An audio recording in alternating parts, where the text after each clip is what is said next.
Shalom! Você está em mais um episódio do podcast Exegese e Exposição. Exegese on demand para você. Aqui é o Davidson Pignon, sou mestre em Ciências da Religião, pastor congregacional, professor de exegese bíblica no seminário e também publisher editorial. Para mim é um grande prazer ter você acompanhando os episódios que lanço todas as semanas neste programa. E aproveitando que você gosta de estudar a Bíblia com bastante profundidade, siga-me nas redes sociais e também conheça todo o material gratuito que eu tenho apresentado para o seu próprio estudo e aprimoramento bíblico. Dê uma olhadinha também nos links abaixo em 2 cursos especiais. O primeiro deles, Introdução à Exegese Bíblica, e o mais recente, A Trindade Revelada nas Escrituras Hebraicas.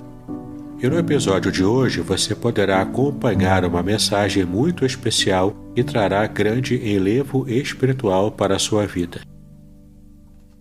Então, convido você a estar abrindo a Palavra de Deus em Êxodo capítulo 3, nós vamos ler do versículo 1 até o versículo 4. E apacentava Moisés o rebanho de Jetro, seu sogro, sacerdote em Midian. E levou o rebanho atrás do deserto e chegou ao monte de Deus, a Horebe. E apareceu-lhe o anjo do Senhor em uma chama de fogo do meio de uma sarça. E olhou, e eis que a sarça ardia no fogo, e a sarça não se consumia. E Moisés disse: Agora me virarei para lá e verei esta grande visão, porque a sarça não se queima. E vendo o Senhor que se virava para ver, bradou Deus a ele do meio da sarça e disse: Moisés, Moisés! Respondeu ele: Eis-me aqui. Meus queridos, essa é uma passagem muito interessante, que nos brinda com a informação de como Moisés foi chamado por Deus para uma obra muito difícil, para a obra mais difícil da sua vida. E a gente percebe aqui o quanto esse chamado de Moisés também transformou completamente a sua mente, o seu coração, a sua vida como um todo. E o Senhor vai falar conosco nessa manhã acerca desse chamado. De modo que eu quero compartilhar com você o tema, o título da nossa mensagem. O título é Senê, Deus no Espinheiro. Sim, você entendeu direito. Senê, Deus no Espinheiro. Será que Deus pode se revelar a nós dentro do espinheiro, da onde nós estamos inseridos? Será que Deus pode falar conosco no meio de um grande momento de dificuldade, uma angústia tremenda? Sim, esse era o sentimento de Moisés. Esse era o sentimento de toda a nação de Israel. E sim, Deus se revelou a Moisés chamando-o numa visão no meio de um espinheiro. E nós entenderemos hoje o que significa esse tema. A palavra Senê, Deus se revelando no espinheiro. Assim como aconteceu com Moisés, assim como aconteceu com a nação de Israel, nós também enfrentamos momentos de muita angústia. Sejam problemas familiares, sejam problemas de saúde, sejam problemas de relacionamento, no trabalho, em casa, até mesmo na igreja, seja qual for a crise, essas crises, esses problemas, essas angústias vão afetando a nossa saúde, vão afetando o nosso coração, a nossa mente fica em rebuliço, entramos naquele modo de pensamentos rápidos, essa ansiedade que às vezes vai nos dominando, e todo esse sentimento vai tomando conta do nosso dia a dia, do nosso ser, de modo que a gente não consegue mais pensar em outra coisa que não seja a solução desse problema que nos angustia. Inclusive, nós já temos estatísticas de que nesse período de pandemia e pós-pandemia tem acontecido muitos sentimentos de desejos de estar, inclusive, pessoas tirando a sua própria vida, muita angústia, muito desespero para muitas pessoas. Muitas pessoas têm desejado dar cabo de sua vida devido ao pensamento completamente down, completamente para baixo, porque não conseguem ver solução a uma angústia crescente. E se torna uma depressão crônica, essa angústia se torna, inclusive, síndrome do pânico. E tudo isso, toda essa conjuntura mostra para nós o quanto precisamos de uma ajuda externa, o quanto nós precisamos da bênção de Deus para suportarmos os dias maus. E nesse momento, o povo estava clamando, o povo de Israel estava clamando a Deus, estava suspirando. Por quê? Porque o povo de Israel já estava há 400 anos na situação de cativeiro, como escravos, trabalhando para o enriquecimento de uma nação pagã, de uma nação idólatra, de uma nação que não conhecia o Deus de Israel. É muito triste, é muito terrível quando você precisa trabalhar, não para você mesmo encontrar um enriquecimento, encontrar uma melhora na sua vida, mas para você trabalhar para cuidar da vida do outro, e do outro que não te ama, do outro que não se importa com você. Para o outro, você é apenas uma mercadoria, é apenas um bem material. Se você morrer, é só mais um que morreu. É só menos um escravo de tantos que nós temos aqui. E naquela situação angustiante, desesperadora, Israel clamava já há 400 anos. E por que isso aconteceu? O próprio texto bíblico diz que na época de José do Egito, o povo de Israel entra no Egito em posição de honra. E então, a partir dessa chegada dos israelenses do Egito, torna-se inclusive uma dinastia chamada dinastia dos Ixos. Ixos era o povo judeu, era o povo semita que estava ali no coração do Império Egípcio. E durante vários anos, o povo Ixo fez parte do império. Mas, de repente, um novo faraó se levanta, que não conhecia José, que não se lembrava desse tipo de favor que o faraó anterior a ele tinha com os Ixos. E então esse faraó começa a colocar uma pesada carga, escravizando o povo, fazendo então que a vida daquela gente, o povo de Deus, fosse completamente esmagada. Durante 400 anos, essa era a realidade dura, terrível da nação. O povo já estava cansado, o povo já estava sofrendo, o povo já estava completamente esgotado nas suas emoções, no seu corpo físico, na sua visão deles próprios como nação, os escolhidos de Deus. Por certo, o pensamento brotava na mente daquele povo. Será que Deus realmente está conosco? Será que Deus se esqueceu da gente? Será que Deus não está olhando para a nossa situação? E é interessante a gente perceber nesse texto aqui o quanto esse verbo ver, essa ideia de alguém que vê, está sendo enfatizada no texto hebraico. Aqui, Deus se aproxima de Moisés através de uma visão. É interessante que o texto é muito claro ao dizer que Deus viu o sofrimento da nação. E Deus também viu o próprio Moisés. O texto diz isso. E como é que Deus chama a atenção de Moisés? Através de uma curiosidade movida pela visão. Enquanto o povo clamava e se perguntava, será que Deus não está enxergando o nosso sofrimento, que já dura 400 anos? Quando chama Moisés, Deus está falando, eu vi o sofrimento do meu povo, eu ouvi o clamor do meu povo. E Deus chama Moisés com aquela visão específica dessa sarça que ardia e não se consumia.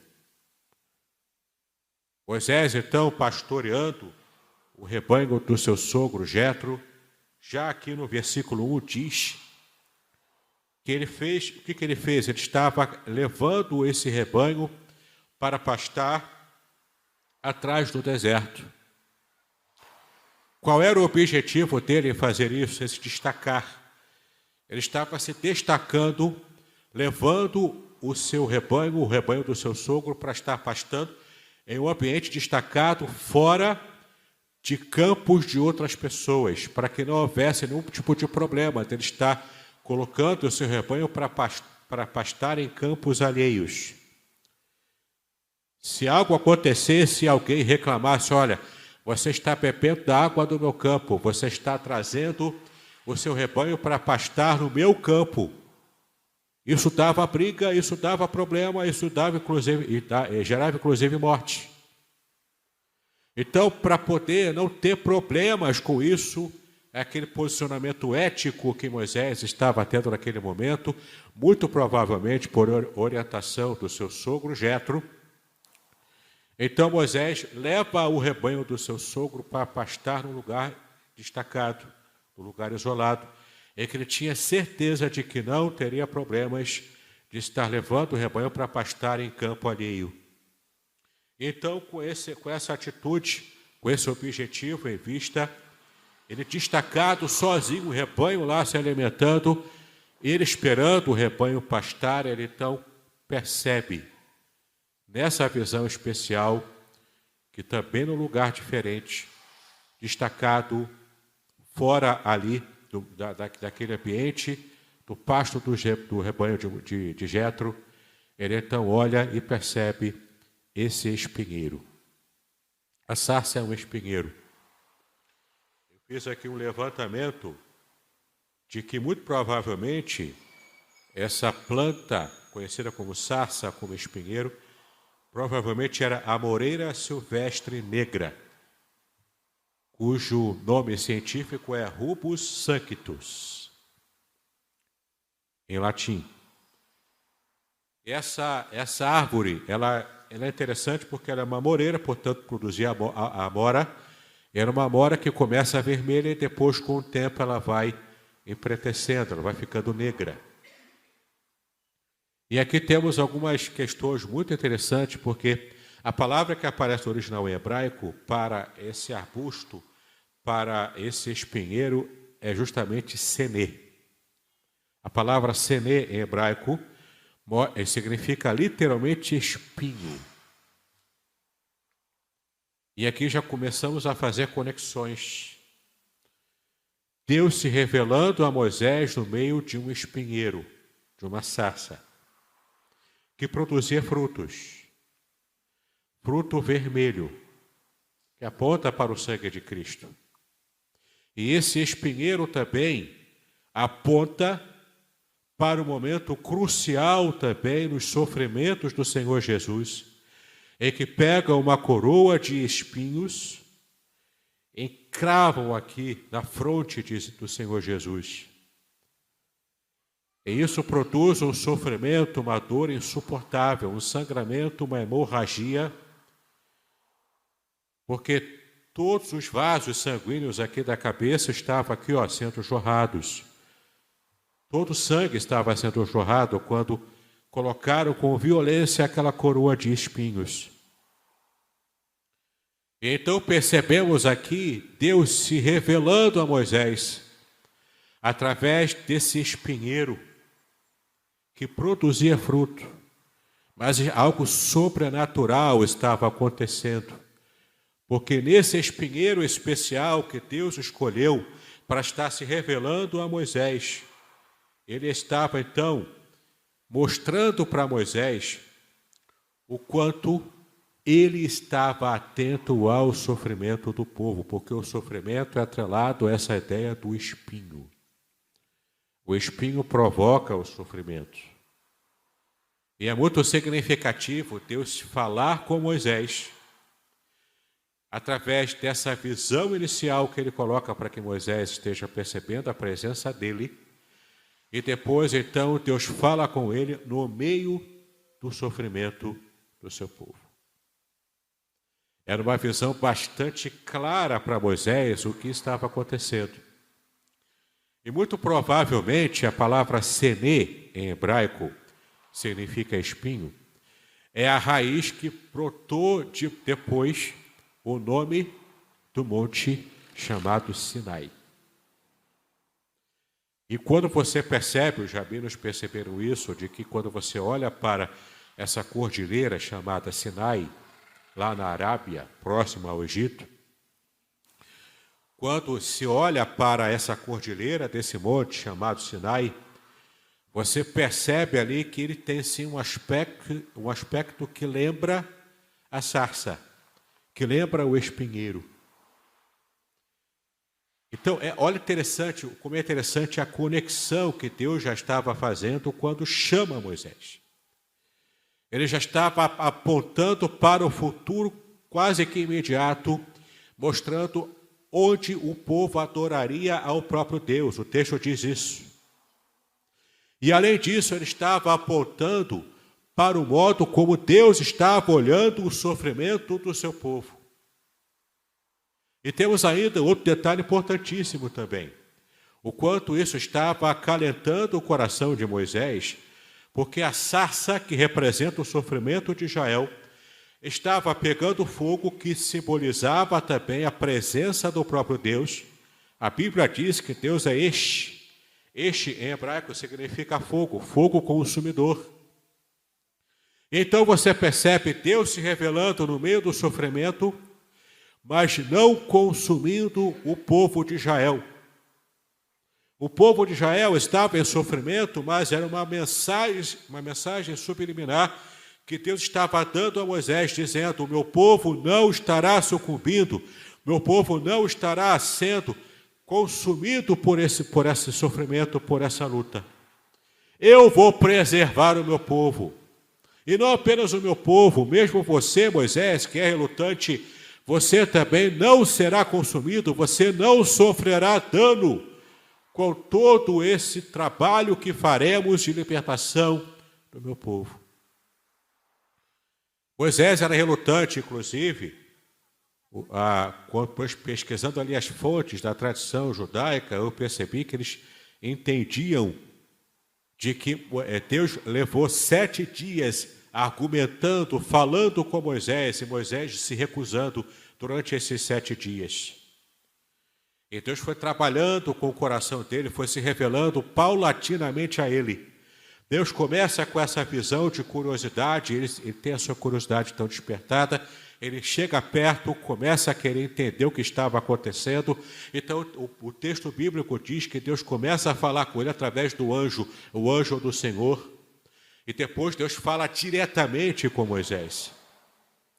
Era a primeira experiência de Moisés como alguém que está falando diretamente com Deus. Então Deus vai paulatinamente, vai passo a passo, conversando, convencendo Moisés ao chamado de libertação do povo de Israel.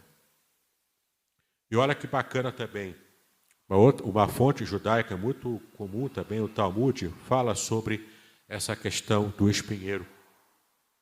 O Santíssimo, bendito seja, escolheu uma simples sarça para fazer brilhar a Shekinah, a luz divina, em lugar de outras árvores lindas e majestosas, para dar aos homens o exemplo da humildade.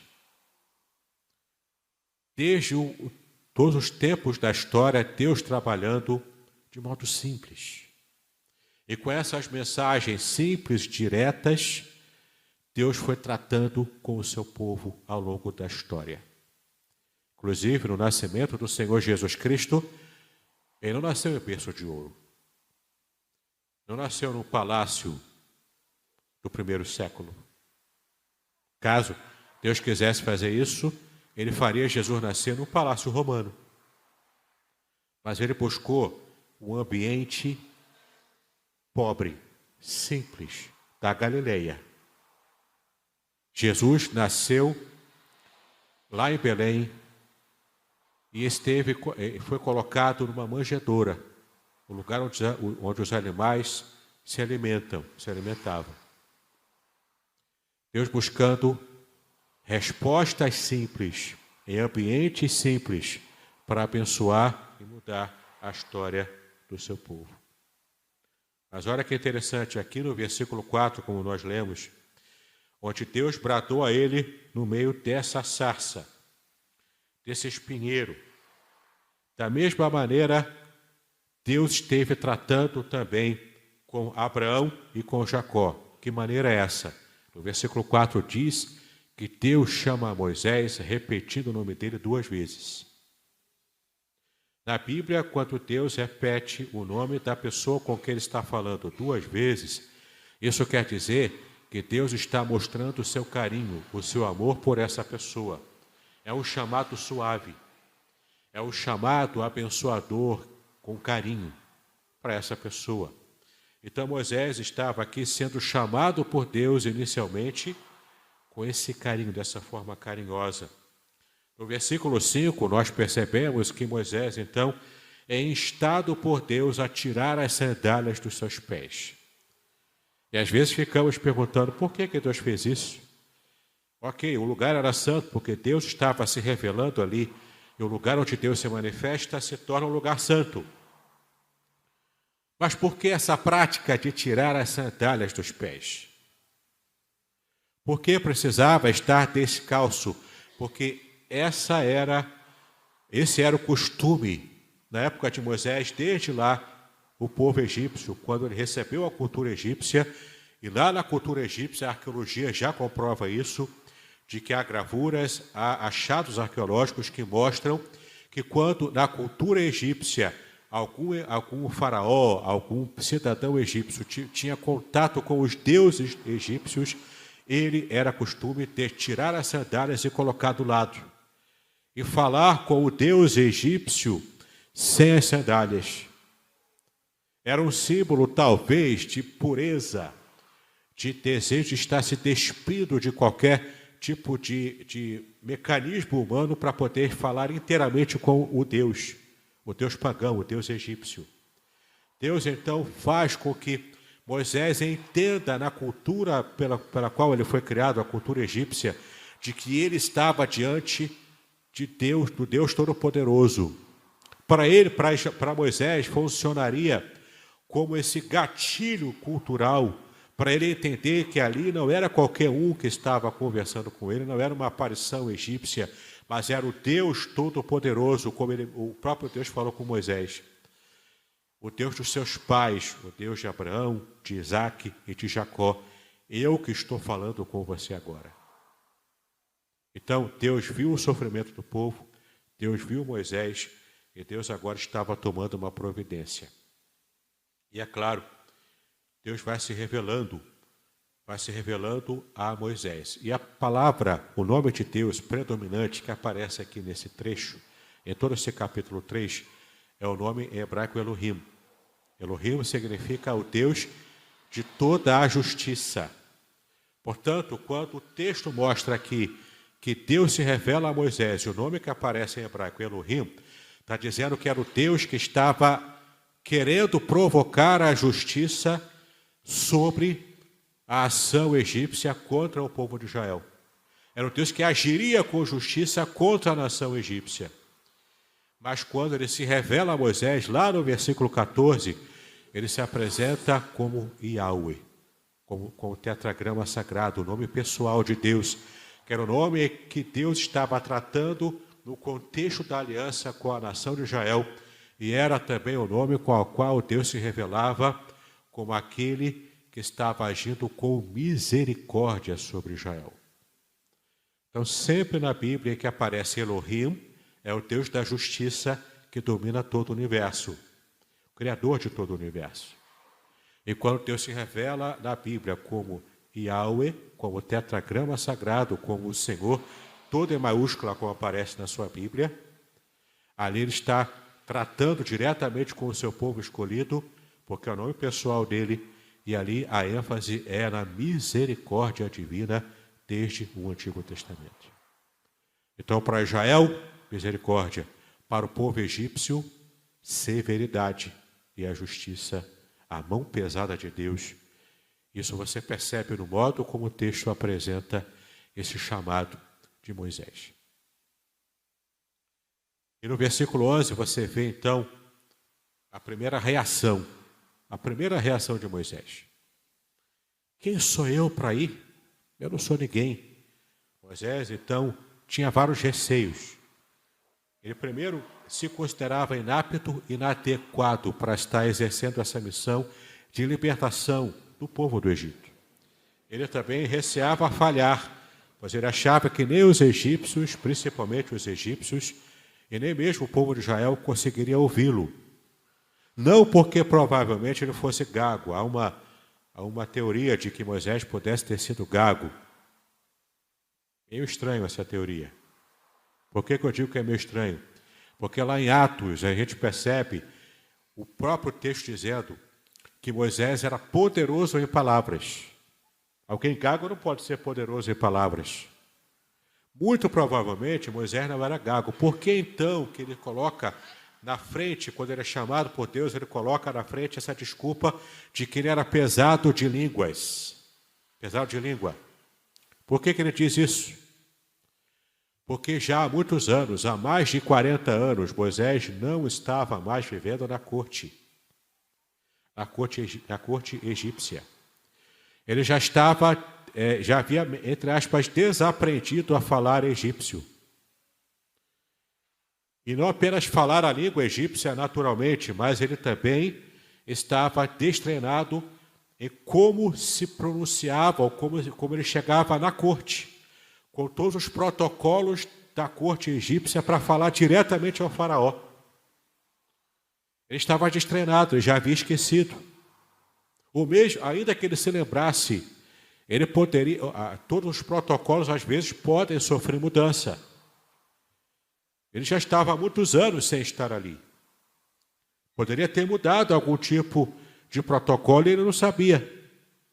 Como é que eu vou chegar a Faraó se eu tenho dificuldade para me comunicar com ele porque eu não estou mais no Egito há 40 anos?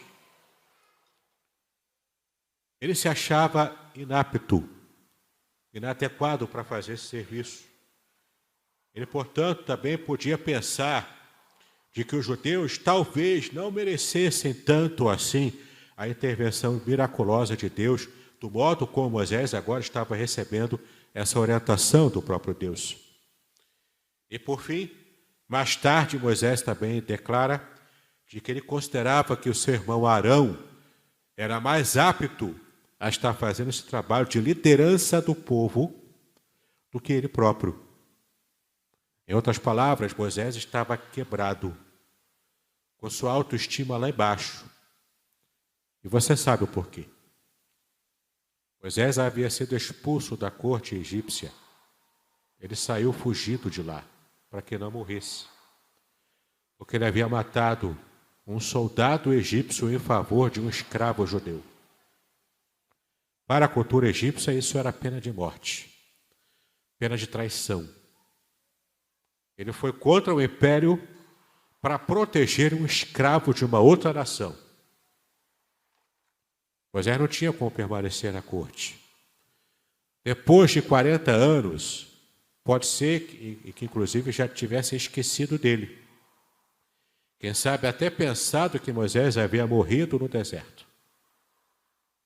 Mas Deus preserva Moisés para agora fazer a sua vontade soberana, libertando o povo do Egito. Então Moisés se pergunta: quem sou eu? Eu não sou ninguém. Deus então vai trabalhando com o coração de Moisés, aumentando a estima dele, mas muito mais do que implantando uma autoestima melhorada para Moisés, Deus fala para ele o seguinte: eu asseguro a vitória final. Sou eu que vou fazer esse movimento, não é você. Não vai partir de você, parte de mim. Você vai ser apenas um instrumento, mas quem vai libertar o povo do Egito sou eu. No versículo 13, então, Moisés pergunta para Deus, mas qual é o seu nome? Ok, vou aceitar. Eis-me aqui agora. Mas vou perguntar, qual foi o Deus que te mandou para cá para fazer isso? De tantos deuses do panteão egípcio, qual deles enviou você? Moisés perguntou, qual é o seu nome? Eu não sou ninguém, mas já que o Senhor está me mandando, o Senhor que está garantindo, então quem é o Senhor? Quem eu falo? Qual o nome que eu digo lá para eles? Porque na cultura egípcia antiga também tinha-se esse costume de que quando um servo de um deus egípcio conhecia o nome do seu deus e invocava o nome do seu deus, alguma magia qualquer que se fazia lá, algum tipo de oferenda que se oferecia ao seu deus egípcio, quando conhecia e falava o nome desse deus, é como se esse servo tivesse o controle sobre a ação do próprio Deus em favor do servo. É mais ou menos como se faz aqui no Brasil também.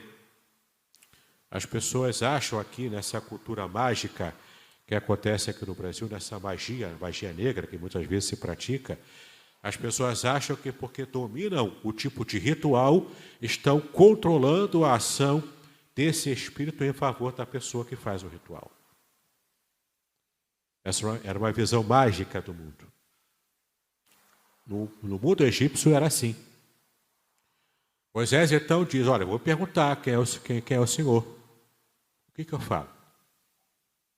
Então Deus chega no versículo 14 e fala para Moisés da a revelação mais importante da história da Bíblia. Deus diz para ele qual é o seu nome pessoal. Ele se revela como Yahweh, o tetragrama sagrado. Mas a expressão que ele diz é eu sou o que sou. Que em hebraico é Erie Asher Erie. Ou seja, literalmente é eu serei o que serei.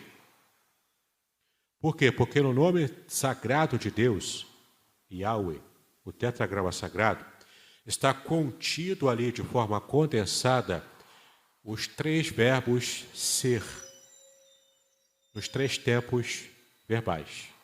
Você tem ali no nome sagrado de Deus o verbo havá, passado, o verbo erie, que é raiá, que é presente, e irie, que é futuro.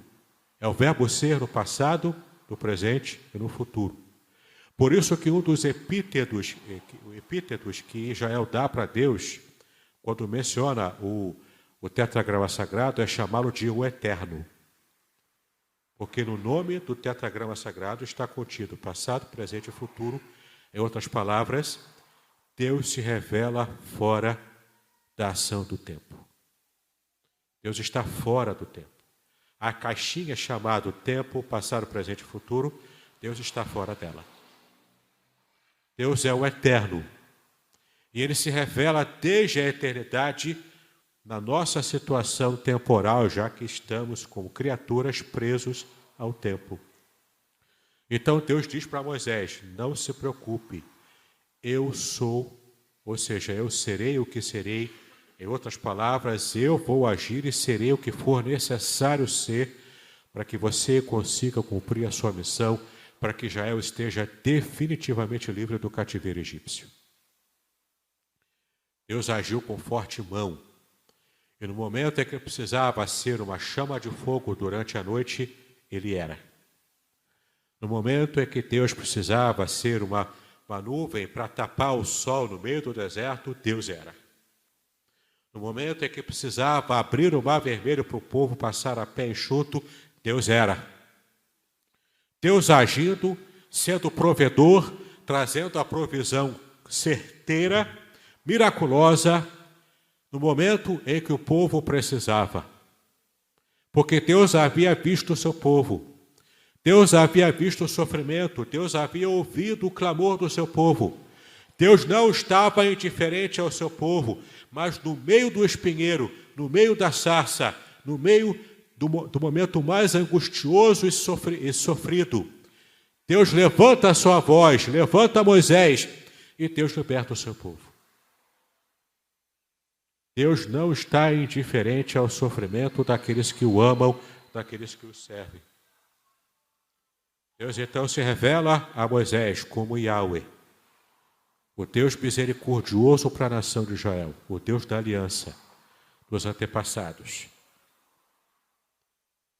E havia se revelado antes como Elohim, o Deus julgador, que exerceria juízo contra a nação egípcia, que estava exagerando na forma como tratava mal o povo de Israel.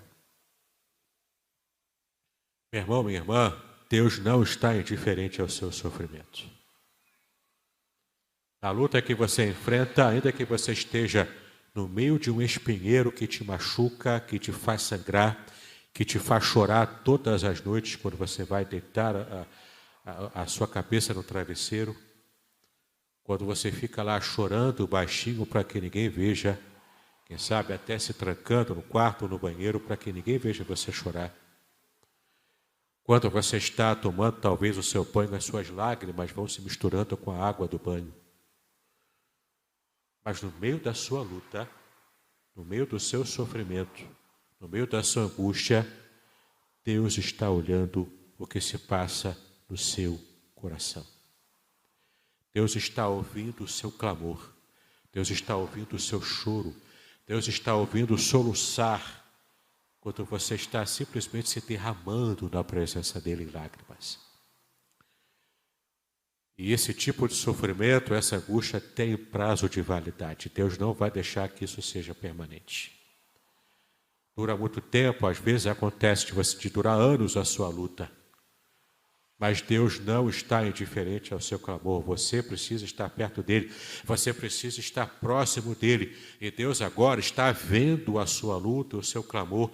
Ele já está determinando desde o alto da sua glória, desde a sua majestade, determinando soberanamente a tua vitória, a tua libertação. Ele está dizendo lá desde a eternidade, já que ele está fora dessa caixa do tempo em que nós ainda estamos presos a isso, mas Deus está decretando a tua graça, a tua vitória, porque você não permanecerá na luta e angústia.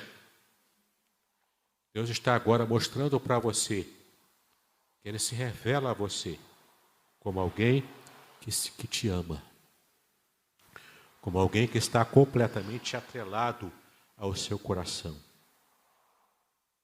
Em hebraico, a palavra pai, av, está contida dentro da palavra amor, ahav. Quando você fala ahav, amor em hebraico, lá no meio da palavra ahav, você encontra ali a palavra pai, av. Deus é amor. E Deus olha para você com olhos de misericórdia. Deus olha para você com o olhar de quem te ama profundamente. Ele não está indiferente ao seu sofrimento. A sua luta não é para sempre. Ela tem prazo de validade. Glória a Deus, porque Ele está olhando para você. E Deus fala abundantemente ao seu coração, meu irmão, minha irmã. Creia. Salmo 91, versículo 15 diz que Ele está contigo no meio da sua angústia.